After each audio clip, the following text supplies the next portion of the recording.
Men har safar operatsiyaga kirganimda bu oddiy operatsiya emas, balki kimnidir umidi uchun kurashayotganimni his qilaman.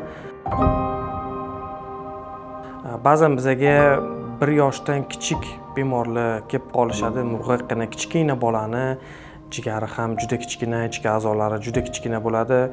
Bunaqa bemorlarga oddiy dori ham ta'sir qilmaydi, operatsiya jarayoni ham ta'sir qilmaydi va yagona bemorni saqlab qolish, qutqarish yo'li bu jigar ko'chirib o'tish, ya'ni jigar transplantatsiyasi bo'ladi.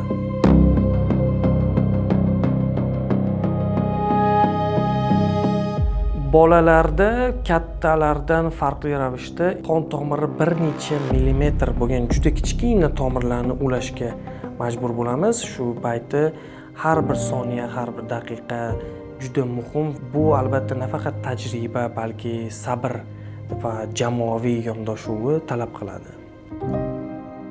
Yaqin yillargacha jigar transplantatsiyasi uchun bemorlar chet elga borishga majbur edi. Men Janubiy Koreya, Xitoyda jigar transplantatsiyasining eng zamonaviy yo'llarini o'rganib keldim. Hozirgi kunda esa o'zimizda o'sha tajribani qo'llayapmiz. Eng muhimi, bolalarimizga jigar ko'chirib o'tish uchun minglab kilometr bosib chet elga borish shart emas.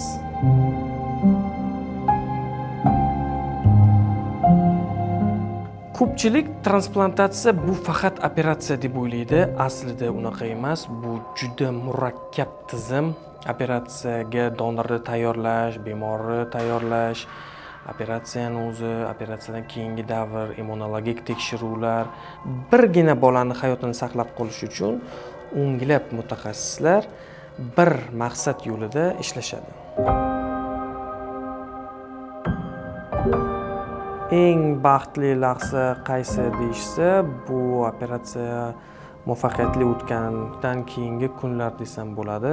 Sog'aygan bolani seni kelib quchoqlashi, ota-onani ko'zidagi minnatdorchilikni ko'rish, bu shifokor uchun eng katta mukofot deb o'ylayman. Aynan shu his-tuyg'ular yangi izlanishlarga chorlaydi bemorni.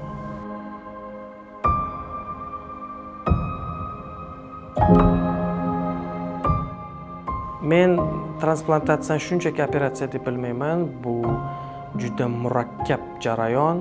Men uchun u qayta hayot.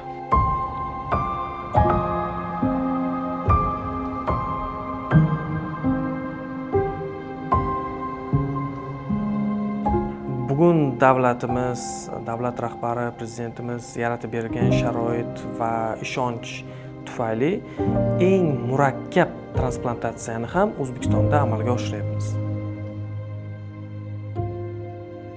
Erishgan natijalarimizdan mamnunmiz, lekin oldinda bundan ham murakkab va yuqori natijalar kutib turibdi. Men faqat bir narsani istardim, hech bir bola dard ko'rmasin, hech bir onani ko'zidan yosh to'kilmasin.